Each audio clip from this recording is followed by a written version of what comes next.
In the heart of a forgotten town, nestled between shadowed alleys and ancient stone buildings, lived a girl whose spirit had been stifled by fear and oppression. Emma's world was one of perpetual dusk, her every movement dictated by the tyrannical whims of her father. Yet, beneath her quiet demeanor, a flicker of defiance burned, yearning for a life bathed in the light of freedom. One fateful night, amidst the throbbing beats and neon lights of a bustling club, Emma encountered a stranger named Ethan, whose warmth and sincerity cut through the cold monotony of her existence. Their seemingly accidental meeting catalyzes events that challenge Emma to confront her deepest fears and embrace the possibility of a new beginning. The boundary between Emma's past and future blurred as the clock struck midnight. The chains of her old life clinked ominously, threatening to drag her back into darkness, but the promise of something beautiful and free glimmered just beyond her reach. In a desperate bid for liberation, Emma would embark on a journey to test her resilience, courage, and love's transformative power. In this tale of struggle and redemption, the shadows of the past lurk ever closer, and the light of hope shines ever brighter. Join Emma as she battles for her freedom and discovers the strength to carve out a future filled with promise and possibility. The girl fled from her cruel father and found refuge in a monastery. However, when she discovered the true nature of what was happening there, she was overcome with horror. Emma was born into a very low-income family on the outskirts of a small town. Their home was old and worn, barely protected from the harsh winters and scorching summers. The atmosphere inside was equally bleak, with old, worn-out furniture and walls covered in stains and cracks, creating a depressing environment. Emma's mother, Anne, was quiet and unassuming, almost like a gray mouse.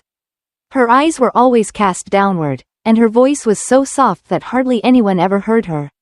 She never contradicted her husband, Henry, whose heavy, rough behavior shadowed the entire household. Henry worked at the local factory and returned home tired and irritable. His word was law, and no one dared to oppose him. Every evening, after Henry returned from work, Anne hastily prepared dinner, fearing any mistake could trigger his anger. Emma, understanding this, tried to remain unnoticed, retreating to the corner of her tiny room and quietly occupying herself with her affairs. Emma's childhood was marked by constant tension and fear. She had no toys like other children and rarely left the house to play with the neighborhood kids. Her mother tried to shield her from Henry's anger but was herself too afraid to say or do anything wrong.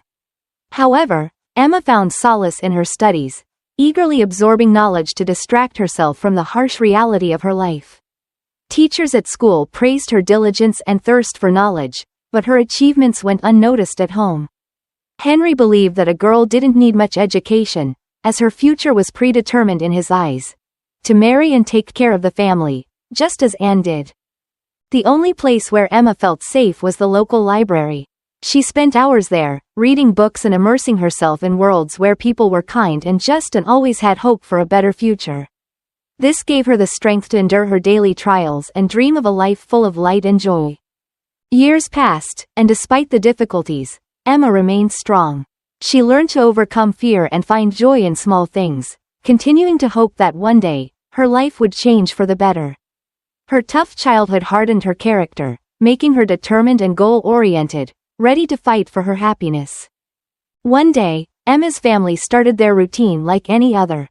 Emma woke up early in the morning, greeted by the first rays of sunlight breaking through the old curtains of her tiny room. She quietly went downstairs, trying not to make a sound to avoid waking her father. Her mother was already in the kitchen, preparing breakfast, and Emma always helped her, trying to be helpful. Breakfast was modest. A little bread, a thin layer of butter, and leftovers from yesterday's soup. Emma knew they needed to save every crumb to last until the end of the month. Anne, her mother, poured the soup into plates with love and care, trying to add more meat to Henry's plate. Emma noticed her mother's trembling hands, a sign of her constant tension. Precisely at 7 in the morning, Henry entered the house. His steps were heavy, and every sound of his shoes on the floor echoed in the hearts of the household.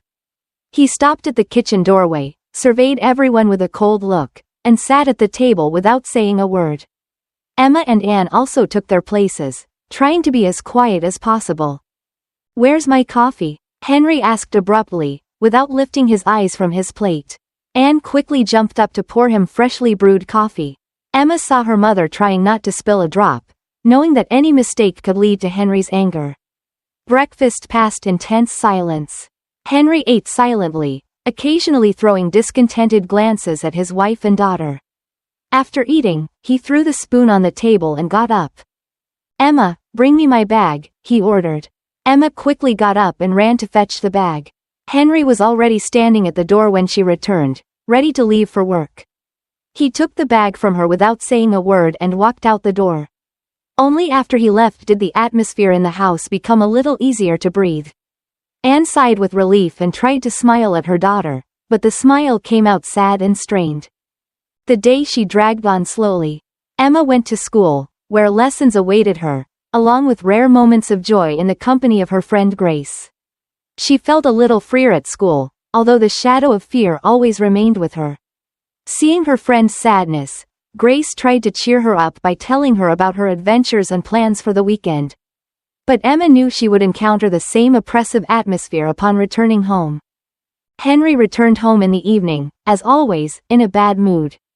The work at the factory exhausted him, and he took out his irritation on the family. Emma heard him slam the door, and her heart beat faster. She hid in her room, trying not to catch his eye. For dinner, Anne prepared mashed potatoes and stewed vegetables.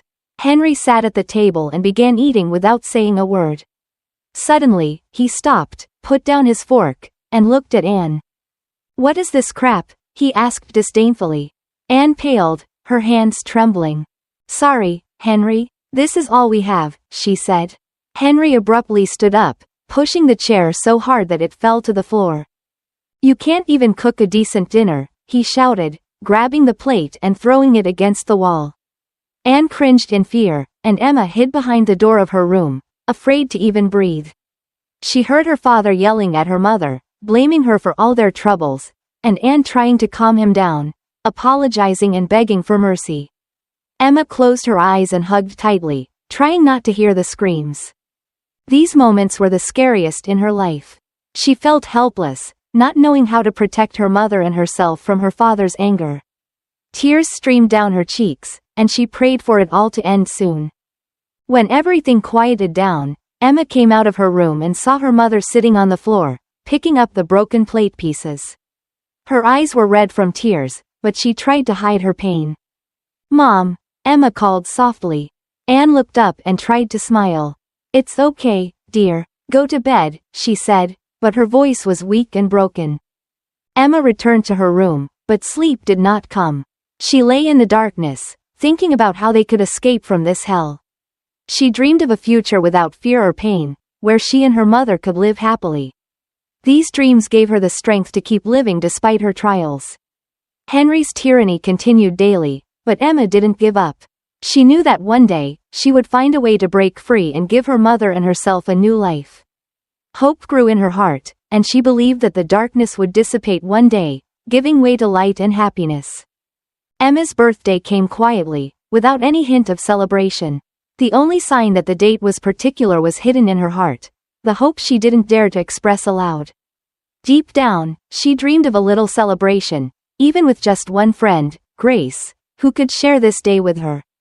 The morning, she started with the usual routine. Knowing it was her daughter's birthday, Anne baked a small cake using the last flour and sugar she had saved for such an occasion. She quietly placed it on the table while Emma was still asleep, hoping to surprise her when she woke up.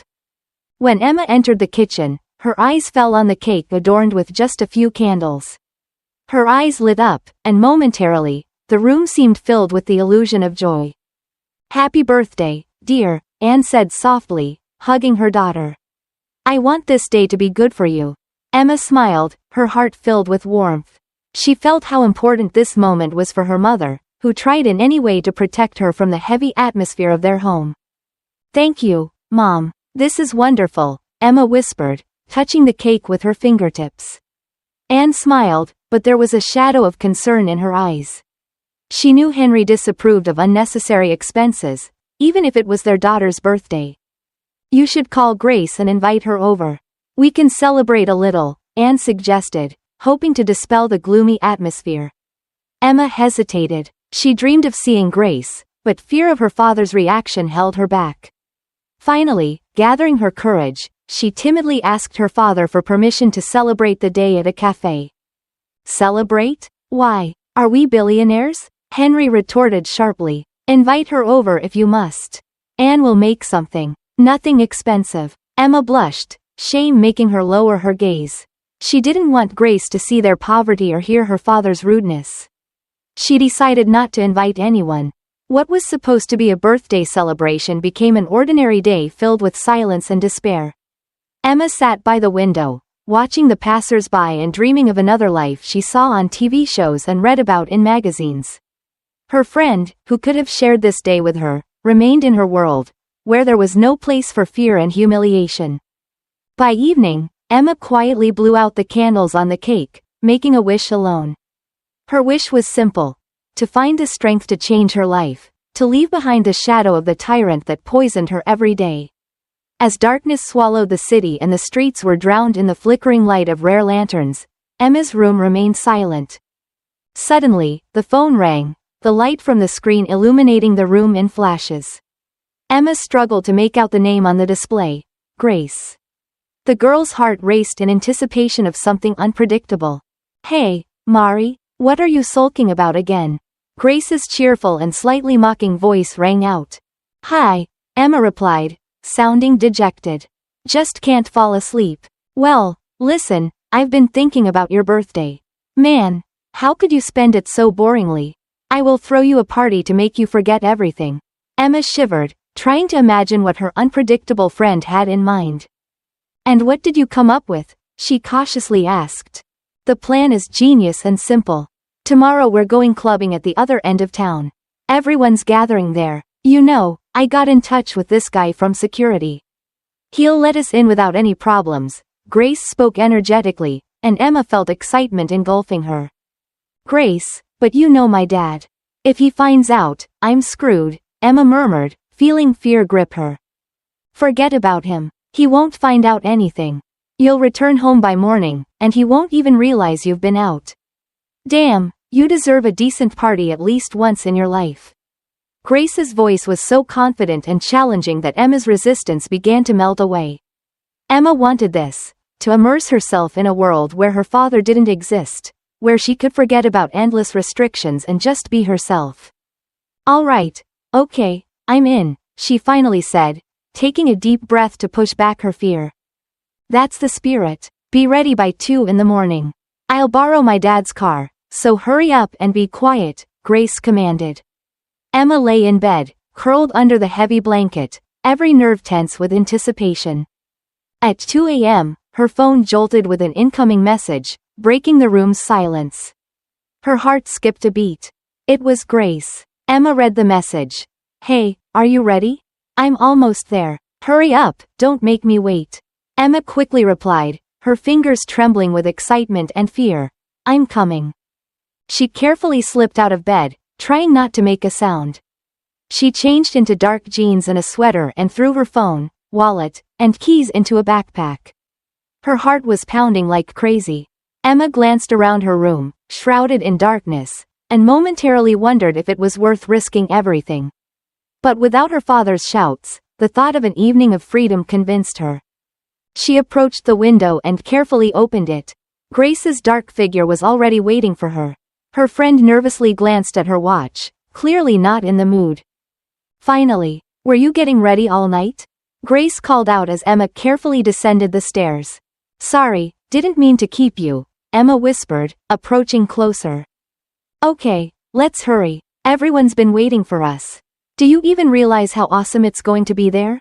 Grace opened the passenger door, gesturing for Emma to get in. The girls dashed through the streets, which seemed empty and lifeless. The speed at which Grace drove the car made Emma's soul leap out of her chest. "Listen up, I arranged the VIP entrance for us.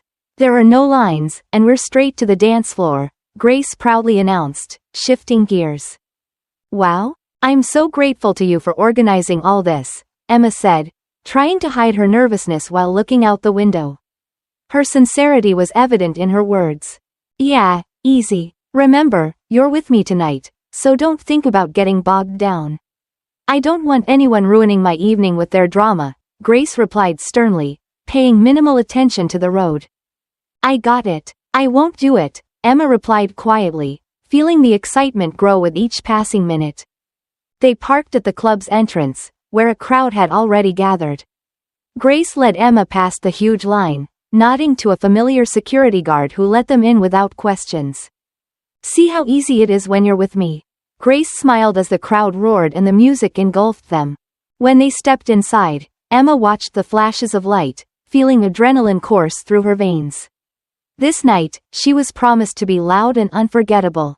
The club walls pulsated with bass, and Emma felt the vibration from the music synchronize with her heartbeat. The tension slowly merged with the crowd's energy. I'll teach you how to let loose. Let's follow the plan. Cocktails first, then onto the dance floor, Grace shouted, already heading toward the brightly lit bar. Emma followed her, feeling a bit lost. Grace ordered them both White Widows, a cocktail with champagne and liqueur. This will cheer you up, Grace smiled, winking at the bartender and raising her glass. After a couple of sips, Emma began to relax. The music didn't seem as loud anymore, and the faces around her became friendlier. Then Grace dragged her to the dance floor. Now, watch and follow me. On the dance floor, Emma tried to copy Grace's moves, who seemed like the queen of the club. Soon, a guy with a British accent and light, almost white hair approached them. He confidently took Emma's hand and started dancing with her. Hey gorgeous, you move beautifully. Where have you been all night? His voice drowned out even the music. Emma was momentarily taken aback, but his smile was infectious. Right here, she laughed. But my feet seem to have a mind of their own. More practice and cocktails. Come on, let me treat you to something special. How about a starry explosion? It's a new one here. Sounds explosive, she winked, and they headed to the bar together. He introduced himself as Ethan, and it quickly turned out he was from London. I'm here for work, but work shouldn't get in the way of fun, right? Ethan ordered cocktails and turned to Emma. So, what do you do when you're not taking over the dance floor? I'm usually a student and pretty boring, Emma admitted, taking her cocktail. Her cheeks were flushed with excitement and the cocktails. I don't believe you're boring. Boring people don't glow like you do. He smiled, and they clinked glasses. The music, the dancing, and Ethan's attention made Emma forget everything. For a while, the problems disappeared, leaving only a night full of laughter and new experiences. Inviting Emma to another dance, Ethan took her hand, slid it around her waist, and pulled her closer. Their bodies moved in unison, and Emma felt his hand firmly holding her waist. Everything around them seemed blurry and unimportant, only the music, their dance, and their smiles. Let me show you a few moves, Ethan said, leading the dance. He spun her around, and Emma couldn't help but laugh. He taught her a few dance moves she had only seen in movies. Emma felt the air between them crackle with tension and mutual interest every time he pulled her closer. She forgot everything else in the world, letting this moment fill every part of her. But when the song ended, and they both stopped to catch their breath, Ethan suggested, maybe we should take a walk. It's too loud here, and I'd like to get to know you better. Emma nodded, and they headed together to a quieter corner of the club to talk peacefully. They chose a table from the dance floor, and Ethan ordered another round of drinks. Tell me about yourself, Emma. What brought you to this city, to this club? His voice was soft and pleasantly swirled in the air. Emma smiled, feeling the tension slowly leave her shoulders. She began telling him about her studies and life, which seemed so mundane until this night. Not once did she mention her tyrant father. Ethan listened attentively, asking questions and laughing at the right moments. Soon, Emma realized that they had both forgotten about time. Suddenly, she felt his hand gently touch hers. This gesture made her heart skip a beat. Ethan leaned in, his eyes looking deeply into hers. Emma, I'm glad we met. It's so easy with you. His voice was quiet, but every word echoed in her heart. But then Grace unexpectedly appeared. Emma, isn't it time for you to leave? Grace shouted, nudging her friend toward the exit. I've already called you a taxi. Just give me 5 more minutes, Emma mumbled, smiling and trying to focus her gaze on the clock on her smartphone. Just one last dance. All right, but this is the last one, Grace said, already checking the status of the ordered taxi and heading to the restroom. Ethan, who had heard the whole conversation, felt a little concerned. Hey, you're not leaving right now, are you? His voice sounded slightly hurt. Let's stay a little longer. Give me at least one last dance. Emma nodded, momentarily forgetting about Grace and the taxi. She let Ethan lead her in the dance, laughing and enjoying the moment. Meanwhile, Grace returned from the restroom and glanced at her phone. The taxi had arrived. She scanned the crowd, trying to find Emma, but she was nowhere to be seen. At first, Grace didn't pay much attention, thinking that her friend was probably nearby. She started going around the club, asking acquaintances and security guards if they had seen Emma. Grace's gaze grew increasingly worried. Finally, she approached one of the bartenders who had recently served them. Hey, have you seen where the girl I was with went? Her name is Emma. Oh, the one with that guy? They left together about 5 minutes ago, the bartender replied, nodding toward the exit. Grace's heart sank. She rushed to the exit and entered the street where the taxi was waiting. Have you seen where the girl with the guy went? She asked the taxi driver. Yeah, they got into a black car and drove off in that direction. The driver pointed toward the city center. Grace grabbed the taxi driver's hand and jumped into the car. Follow them quickly, her voice sounded desperate. The taxi jerked forward, and Grace pressed herself against the window, praying to find her friend before it was too late. Emma slowly came to her senses as every ray of morning light seeping through the curtains felt like a cruel reminder of the night before. The headache pounded mercilessly in her temples, and every movement was accompanied by nausea. The hangover was brutal. To her left, a guy snored on the pillow, whose face seemed vaguely familiar. She remembered the dancing, cocktails, and laughter from yesterday. Her heart raced as she realized that the consequences of this night could be worse than just a hangover. Suppressing dizziness and nausea, Emma quickly got dressed. Her clothes were scattered all over the room like echoes of her shattered memories. Every step caused pain, and every movement reminded her of the night she would prefer to forget. Slipping out onto the street, she was met by the coolness of dawn, which only intensified her nausea. The house seemed incredibly far away, but that wasn't what scared her. Emma pulled out her phone, and the screen illuminated her frightened face. Missed calls from her father, like a sentence. He had tried to call her 34 times. Each missed call intensified the guilt and fear that had gripped her chest. Gasping for breath, she continued running, stumbling over her feet. The streets were empty, and the only witnesses to her humiliation were the flickering streetlights and occasional passers-by who looked surprised at her. Her breath was heavy, and yesterday's delicious cocktails begged to come out. Her hands shook so much when she reached the door that she could barely insert the key into the lock. As Emma closed the door behind her, her heart pounded with fear.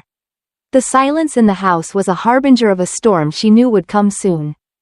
Emma, her father Henry's loud and harsh voice cut through the silence. He stood in the living room doorway, his figure outlined against the dimly lit room. Where have you been all night? Emma froze, feeling every word from her father hitting her like a whip. I was with friends, she barely squeezed out, her voice trembling with fear. With friends? Henry raised his voice to a shout. How dare you disobey my orders? Who do you think you are to disregard my words? I am the law in this house. Emma stepped back, her back against the cold wall. Her father stepped closer, his face just inches from hers. Do you think you can do whatever you want here? Behaving like this? You are nobody, Emma. Each word of his was like a blow to her self-esteem. I'm sorry, Dad. I won't do it again, she mumbled, tears filling her eyes. You're right, you won't do it again. Henry was relentless in his anger. You won't leave this house without my permission. I'm taking your phone and restricting all your contacts. If I find out you've appeared somewhere without my knowledge, you'll feel the consequences immediately. Emma cowered, her body trembling with fear and humiliation. She nodded, unable to speak a word. Understood? His voice was so loud that she instinctively covered her ears. Yes, Dad, her voice was barely audible. Henry stared at her for another second, then abruptly turned and left, slamming the door so hard that the windows rattled in the house. Emma sank to the floor, hugging her knees. Tears flowed freely down her cheeks. She felt broken and alone, realizing that the home she had grown up in had now become her prison. Slowly, Emma got up, trying to pull herself together. She knew she had to accept the reality of her new situation in this prison-like home. Heading to her room, she closed the door behind her and sank onto the bed. Once a refuge and a place of solitude, her room now felt like a cage. Emma descended to the kitchen the following day, where her mother, Anne, was already preparing breakfast. The atmosphere was tense. Words seemed unnecessary. Her mother cast a glance at Emma, full of sympathy and helplessness, but they both knew they couldn't discuss what had happened. Henry was already sitting at the table, reading the newspaper as if nothing had happened. His silence was ominous and deafening. Emma sat opposite him, trying not to meet his gaze. "Your phone stays with me," he said sharply as if delivering a verdict. "And forget about meeting friends. You'll come home right after school, no exceptions." Emma nodded obediently, but her heart was pounding with fear and humiliation. "I need to know where you are," Henry continued, his voice building like a storm on the horizon. "You won't leave this house without my permission. There's no discussion about it." Emma felt the air around her become heavy and oppressive. Her eyes slowly rose to her mother, who silently looked at her, full of helplessness and sorrow. Suddenly, Henry turned to Anne, his face twisted with irritation. "And you, Anne, don't think I don't see your role in all of this," his voice thundered through the kitchen. "You raised a daughter who thinks she can go out in the middle of the night and return in the morning. It's your fault she's become a partygoer. I'm ashamed to look people in the eye because of you." Emma clenched her fists under the table, tears fighting to break free. She saw her mother grow pale, her lips trembling. "Henry, I've always tried," Anne began, but her voice faded under her husband's threatening gaze. "You haven't tried hard enough," Henry interrupted. "Now, I will personally take charge of raising our daughter. Emma will live by my rules, and you will ensure she stays on track." Breakfast ended, as did any sense of security Emma had ever felt within these walls. She got up from the table, barely eating anything, and slowly went to her room. Her life as she knew it was over. A new chapter was beginning, a chapter of strict rules and supervision, where she felt more like a prisoner than a daughter. The next day, Emma stayed home with her mother. The girl was in a depressed mood. Life seemed like a prison with no way out. Suddenly, her phone, lying on the desk, vibrated. Her father was at work, and Emma seized this rare opportunity. She quickly grabbed the phone and saw a message from Grace. "How are you holding up? We need to meet." Emma sighed, realizing that every move she made would be under strict control. But Grace was her only friend, the only person who could help her break free from this darkness, even for a moment. She quickly replied, "It's tough. I can't leave the house." A few minutes later, a new message came. "Forget about it. I'll be there soon." An hour passed, and Emma, anxiously glancing at the clock, heard a soft knock on the window. It was Grace, her face shining with determination and mischief. Emma quickly opened the window. "What are you doing here?" she whispered, afraid her mother might hear. "Rescuing you, of course." Grace smiled and gestured for Emma to come out. "Come on, I have a plan." Emma hesitated, but her fear overcame her desire to feel even a moment of freedom. She climbed out the window and followed Grace, who had already started a brand new sports car she had secretly taken from her father. "Grace, you're insane," Emma whispered as they entered the car. "What are we going to do if we get caught?" "We won't get caught," Grace smiled, starting the engine. "Come on, Emma, relax. We're going to La Vista restaurant. We'll discuss everything there." They sped through the empty streets, and Emma felt the wind tussle her hair, bringing a sense of freedom. Grace, dressed in a trendy leather jacket and bright sunglasses, looked very cool. La Vista restaurant was known for its luxury and elite cuisine. They took a cozy table in the corner, away from prying eyes. The waiter quickly took their order: salads, pasta, and 2 glasses of expensive wine. "Now that we're safe," Grace began, taking a sip of wine, "let's discuss what we're going to do." I can't let you continue living under your father's dictatorship. But what can I do? Emma looked at her friend despairingly. I have no money, nowhere to go. Grace smirked, her eyes sparkling with determination. Listen here, my girl. I have money but need time to gather the necessary amount to rent an apartment. And in the meantime, she paused, assessing Emma's reaction, you can stay at a shelter. I know it's not the best option, but it's temporary. No one will find you there, and you'll be safe. Emma pondered. The idea of a shelter didn't sit well with her, but the alternative, staying under her father's thumb, was even worse. I understand it's a tough decision, Grace continued, but it's only temporary. I promise we'll find you a proper place soon. You have to trust me. Emma sighed and nodded. She knew Grace had always supported her, and this decision might be the only way out. Okay, I agree, she said, feeling hope slowly returning. Grace smiled and raised her glass. To freedom and a new life, she exclaimed. To freedom, Emma echoed, and they clinked their glasses, drowning their fears and doubts. For the first time in a long while, Emma felt she had a chance at a new life. With Grace by her side, she was ready to take risks and fight for her freedom. Emma returned home, her heart pounding with fear. Grace had dropped her off at the house, and now all left was to sneak into her room quietly. But when Emma opened the window, she was met by her mother, Anne, with a worried look. Emma, where have you been? Anne whispered, looking around as if afraid Henry might appear at any moment. Mom, I'm sorry. Emma didn't know what to say, her voice trembling with fear. Anne sighed, her eyes showing both sympathy and sternness. Your father must not find out about this. Do you understand? She said, taking Emma's hand. I won't tell him, but you shouldn't have disobeyed him. It's dangerous. I know, Mom. I couldn't take it anymore. Tears welled in Emma's eyes. Go to your room, Anne interrupted, glancing around again. And don't do this again. Emma quietly climbed the stairs, still gripped by fear. She knew this was her last chance to escape. In her room, she quickly packed a backpack with essentials. Her heart pounded with adrenaline, and every sound seemed louder than it was. Under the cover of night, while the whole house slept, Emma quietly opened the window and slipped outside. Grace was already waiting for her around the corner of the house. Emma ran to the car, and Grace quickly opened the door. Come on, get in. We need to go, Grace whispered, looking around. Emma quickly got into the car, and they drove off.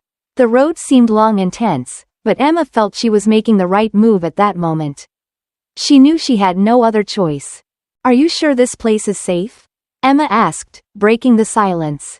Yes, I've checked everything. It's a reliable place, and no one will find you there, Grace assured her.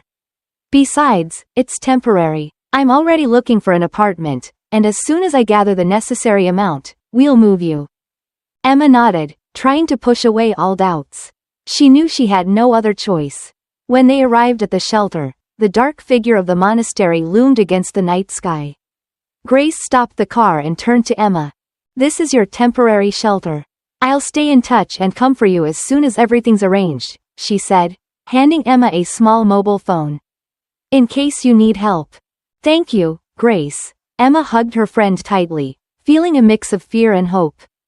Feeling tears well in her eyes, Emma whispered, I don't know what I would do without you. You'll make it, Emma, Grace squeezed her hand. We'll get through this together. Emma took a deep breath and got out of the car, heading toward the shelter's entrance. A stern-looking woman in a black robe opened the door and scrutinized Emma carefully. Are you Emma? She asked coldly. Yes, it's me, Emma replied, feeling her voice tremble. Good. Follow me, the woman said, turning and walking inside. Emma glanced back at Grace, who waved encouragingly. She gathered her courage and followed the woman more profoundly into the monastery. It was quiet and gloomy, but the place seemed safe. She knew it was a temporary shelter, but her heart couldn't stop worrying. When they reached a room, the woman stopped. This is where you'll stay. Wake up at 5 in the morning. Work starts right after breakfast. It would be best if you obeyed all rules and orders, she said sternly. Understood. Thank you, Emma replied, trying to look confident. The woman left, leaving Emma alone. The room was small and austere. A bed, a desk, and a chair. Emma dropped her backpack on the floor and sat wearily on the bed, burying her head in her hands. A few minutes later, the door opened again, and 4 girls entered the room, each looking scared and tired. "Newbie, huh?" one of them said with irony. "Yes, I'm Emma," she replied, getting up from the bed. "You shouldn't have come here," another girl said sharply, her eyes shining with fear and anxiety. "This place is hell on earth." Emma became wary but tried not to pay too much attention to their words.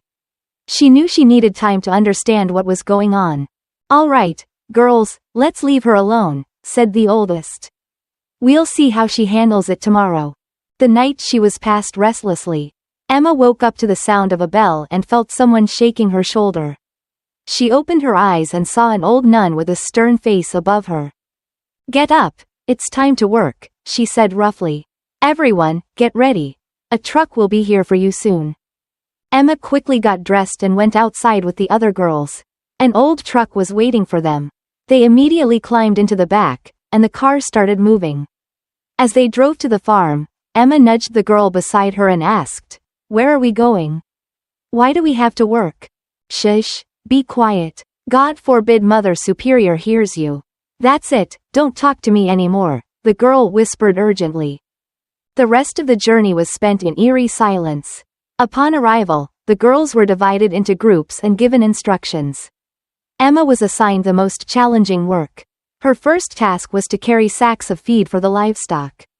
The sacks were huge and heavy, weighing at least 40 kilograms each. Emma strained all her muscles to lift the first sack, and her back immediately protested with sharp pain. With each step, her legs wobbled, but she pushed forward, trying not to lag behind the other girls. Then, they were directed to clean the stables. The smell was unbearable, a mixture of manure and rotten straw filling the air. Emma, holding her nose with a scarf, got to work. She had to shovel manure, replace old straw with fresh, and clean the feeding troughs. Every time she bent down to pick up another clump of manure, her stomach churned with disgust and fatigue. Next, Emma was tasked with milking the cows. Her hands were already trembling with exhaustion, but refusal was impossible. She sat on a small stool, trying not to fall, and began milking the first cow. The cows were restless, some kicked, and Emma nearly fell to the ground several times. The milk slowly filled the buckets, and it seemed like this process would never end. After several hours of continuous work, her body ached with pain, but there was another task ahead: carrying heavy buckets of milk to the cold barn. Emma gritted her teeth, feeling her hands barely holding the weight. Every movement was accompanied by pain in her muscles, and she realized that her strength was fading. When the sun finally disappeared behind the horizon and the evening shadows began to engulf the farm, the same truck returned to take them back to the monastery. Emma could barely stand on her feet, her clothes soaked with sweat and dirt, and her body racked with exhaustion. Returning to her room, Emma collapsed onto the bed, too tired to change clothes. Her body was completely exhausted, and she immediately sank into a deep sleep despite the pain and fatigue. Suddenly, her sleep was interrupted by a sharp pain in her abdomen. The pain was so intense and unexpected that Emma screamed and then began writhing from the unbearable pain. She grabbed her stomach, her body twisting in spasms. The nun on duty in the corridor rushed to the cry, her stern face distorted with irritation. When she saw Emma writhing on the bed, she asked sharply, "What's going on here?" "It hurts, my stomach. Unbearable," Emma whispered through tears and moans. The nun frowned and grabbed Emma's hand, pulling her up from the bed with a jerk. Her eyes sparkled with coldness and disbelief. "Stop screaming," she ordered. "Let's go outside." Emma, still writhing in pain and barely able to stand, followed the nun. A gulp of fresh air, when they stepped outside, eased the pain a little, but she still felt agonizing spasms. Her screams turned into moans. Seeing that Emma had stopped screaming, the nun began shouting at her, "Faker! Do you think you can avoid work on the farm? No one will tolerate your tricks." "I'm not faking," Emma said intermittently, her voice trembling with pain and desperation. "This is real pain. If you don't go to the farm tomorrow, you'll regret it a lot," the nun threatened, squeezing her hand so tightly that her fingers turned white. No one will pity you here. Emma felt tears streaming down her cheeks. She understood that any excuses would be in vain. The nun was not going to believe her, and tomorrow, despite the pain, the same exhausting work awaited her. I understand, Emma said quietly, trying not to provoke the nun further. The nun released her hand and ordered her to return to her room. Emma slowly made her way back. Returning to her room, Emma collapsed on the bed, clutching her stomach. The pain had subsided a little, but she was afraid that she might not be able to bear the next day's workload. Her thoughts turned to Grace and the promise that everything would change soon. Where are you, Grace? She wondered. The morning did not bring relief. Fever held Emma in its burning embrace, and her consciousness kept fading in and out. She tried to move, tried to get up to call for help, but her body refused to obey. The voices in the corridor seemed like distant echoes, unreachable and incomprehensible. This time, the nun, who usually demanded discipline and order mercilessly, entered with concern in her eyes. She found Emma unconscious, with a hot forehead and sticky skin covered in sweat.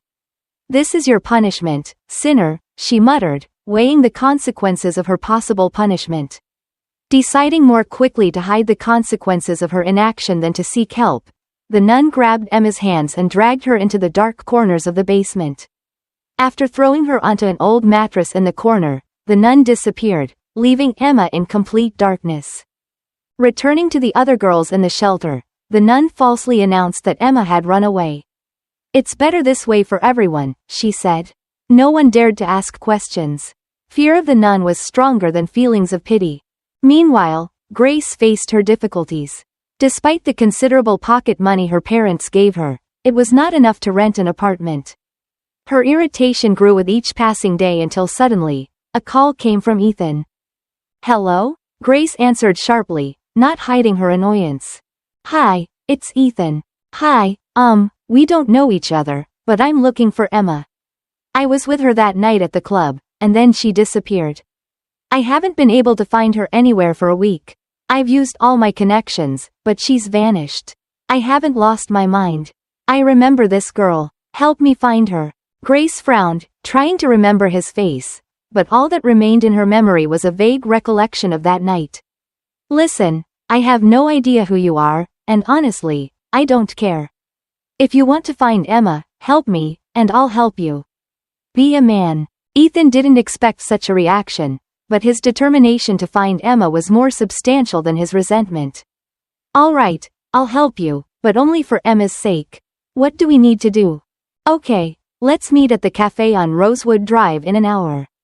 Don't be late, she said, pressing the button to hang up. An hour later, they met. Ethan turned out to be tall, had a pleasant appearance, and had eyes that seemed extremely sincere. His story about meeting Emma and dancing and talking all night filled Grace with strange feelings. I have to find her. Maybe you have some information. Where could she be? His voice trembled with excitement. I know where Emma is. I'm raising money to rent her an apartment. She has some, how to put it more gently, well, the family situation is sad. Her dad is not exactly friendly. I've only raised half the amount. Is that what my help is for? Of course, I'll help. What nonsense. I'm the owner of a network of shelters as well as a network of auto repair shops. For Emma, I'm ready for anything. Well done. Recognize the words of a real man. Emma is hiding in the monastery. There's a local shelter there. Do you know such a place? I know, and what I know about it, let's hope it's just rumors. But we better hurry, Grace agreed, and they immediately set off for the monastery. Grace and Ethan arrived at the monastery late in the evening.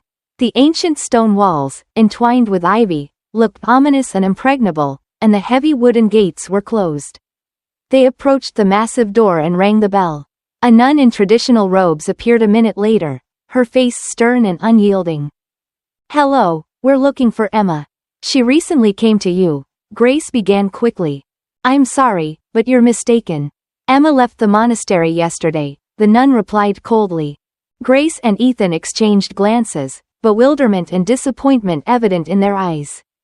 But that's impossible. Maybe you know where she went? Ethan began. I'm sorry, I can't help you, the nun interrupted him, then closed the door. Grace guessed that Emma had gone home, and she and Ethan were already heading to the car. But at that moment, a truck pulled up to the gates, and a young woman jumped out. Wait, she shouted, running to Grace and Ethan. Are you looking for Emma? I know what happened to her. That nun, she nodded at the door, dragged her into the basement last night. She was very sick, her stomach hurt badly. I saw it all. Show us the basement quickly, Grace said decisively. The girl nodded and led them inside the monastery through long, dark corridors leading to the dungeon. The damp cold of the basement hit them in the face as they descended the old stone staircase. In the corner, on a dirty mattress, lay Emma. She was pale, and her lips were barely trembling. Emma, Grace screamed, rushing to her friend. Ethan quickly checked her pulse and found it weak but stable. The ambulance won't make it in time. We'll take her to the hospital ourselves. Help me, he said, taking Emma by the arms. Within minutes, they were speeding down the highway to the hospital. Grace held Emma's hand, whispering promises of a better future. She'll be okay, Ethan said through clenched teeth, more to convince himself than Grace. Grace nodded, but her tears spoke of her true feelings, and her gaze was a plea for a miracle. Seeing her friend's condition, she understood everything. I'll go to work tomorrow. I need to go to the farm. Emma kept repeating the exact phrases in delirium. The door swung open as soon as their car entered the hospital grounds, and the medical team immediately went to work. Emma was surrounded by doctors and nurses who briskly headed for the operating room. You'll have to wait here, one of the medics said, pointing to the waiting area. Feeling powerless, Grace and Ethan sat in the waiting room. The time it has slowed its pace. Every minute of waiting stretched out like an eternity, and although people bustled around them, it seemed as if they were in some parallel, frozen world. We should have found her sooner, Grace said guiltily, unable to hold back her tears. We did everything we could, Ethan replied quietly, hugging her shoulders. Now, the most important thing is to believe that the doctors will do everything possible. Time passed, and every time the operating room doors opened, their hearts skipped a beat in anticipation of the news. Finally, after agonizing hours of waiting, a surgeon approached them. Emma is stable. The operation went well, he said, removing his mask and gloves. We managed to stabilize her condition, but the next few hours will be critical for her recovery. If you had brought her even a couple of minutes later. Well, let's not dwell on that. Grace felt relief and exhaustion wash over her simultaneously. She nodded silently. In the hospital room, there was silence, interrupted only by the soft rustle of curtains and the occasional beep of medical equipment. The morning sunlight illuminated the room, making it cozy and warm. Emma slowly regained consciousness, feeling post-operative pain and relief at the same time. The door to the room opened quietly, and Ethan entered. His steps were almost silent, but each one caused Emma a wave of new emotions. He approached the bed, gently taking her hand in his, and smiled, full of tenderness and care. Hi, Emma, his voice was soft and gentle. How are you feeling? Emma tried to smile back, but her lips trembled. Tears slowly filled her eyes. For the first time in several years, someone genuinely cared about her. Ethan, I was so afraid I wouldn't make it, Emma whispered, her voice trembling with anxiety and weakness. I don't know how to thank you. You risked everything for me. You saved me. Ethan squeezed her hand tightly, his eyes also glistening with unshed tears. Emma, I couldn't have done otherwise. I couldn't leave you. I've been looking for you all these days, turning the whole town upside down, searching for information about you. Why did you run away? I truly loved you. Tears began to flow down Emma's cheeks, but she no longer tried to hold them back. She felt all her fears and pain gradually fading, making room for something new and wonderful. Ethan, I feel the same way, she said softly, looking into his eyes. I was so lonely and lost. I'm ready to go through 100 surgeries to spend that evening with you again. Ethan leaned in and gently kissed Emma on the forehead, his lips barely touching her.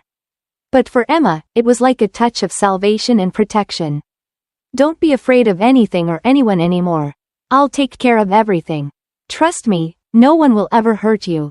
Emma just smiled and kissed him back, feeling ready to spend eternity with this person. She would go anywhere with him. Meanwhile, guilt gnawed at Grace, knowing that her actions had led to Emma's plight. Determined to make amends, Grace stood before the police station, clutching a statement. Upon entering, she quickly headed to the duty officer and firmly announced her intention to file a report. After a short wait, she found herself in the investigator's office. The investigator, a man with a tired look, offered her a seat and listened attentively to her story. Grace talked about searching for Emma, finding her in the monastery basement, and the horrible treatment she endured. She called for a thorough investigation and the institution's closure if the information was confirmed. The investigator promised swift action and a serious investigation. Within a few days, the monastery was closed for inspection, and some nuns were detained for questioning. When Grace received confirmation of the investigation, she felt relieved. Justice was beginning to prevail. After leaving the hospital, Emma could barely believe she was starting a new life. Ethan took matters into his own hands, preparing a new place to live and a true sanctuary for her. He bought a luxurious house in a quiet neighborhood with kind and caring neighbors. Emma was overwhelmed with emotions when she crossed the threshold of her new home for the first time. The house was done in light tones, with elements of luxury that didn't overload the interior but only added sophistication and refinement. Spacious rooms with high ceilings, elegant furniture, and magnificent works of art on the walls created the feeling that she had stepped into another world where there was no place for past fears and pain. Ethan stood beside her, watching her reaction, his heart filled with warmth as he saw her absorb every moment. "Now, this is your home, Emma. You're safe here," he said, hugging her tightly. "Ethan, this is all. It's too much," she whispered, her eyes shining with tears of happiness and gratitude.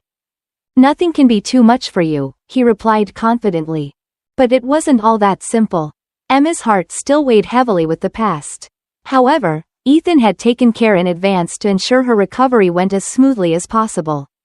He strictly forbade Emma's parents from coming near the house, wanting to protect her from any external pressure and reminders of the past they tried to impose on her. This decision angered her father, but in Ethan's eyes, nothing was more important than her well-being.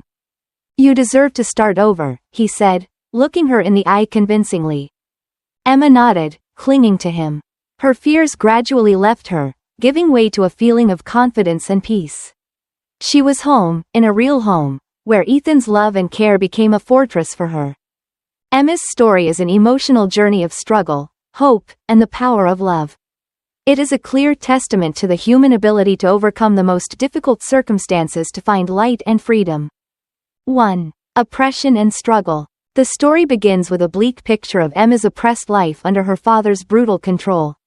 The harshness and violence she endures create a suffocating atmosphere, making the reader deeply feel her pain and despair. However, it is from these dark circumstances that Emma finds the motivation to fight and change her life. 2. Hope and freedom. The appearance of Ethan and Grace's relentless support opens a door of hope for Emma. Their friendship and love are not only a great source of encouragement but also a catalyst for change. This sends a powerful message about the importance of having loved ones by your side during the most challenging times. 3. Inner strength. Emma is not just a victim of circumstances but a symbol of resilience and determination. Her transformation from a frightened and controlled girl to a strong and independent woman is inspiring. It reminds us that inner strength and courage can help us overcome challenges. 4. Love and salvation. Ethan's love for Emma is crucial in her recovery and liberation. His care and protection give her a sense of safety and renewed hope. This demonstrates that true love can be the most potent force to help individuals overcome difficulties and find happiness. Conclusion. Emma's story is a heroic tale of resilience, hope, and love. It conveys that no matter how difficult life gets, we can always find light and freedom if we have enough courage and support from loved ones. This inspiring story encourages us never to give up and always believe in our ability to change our lives.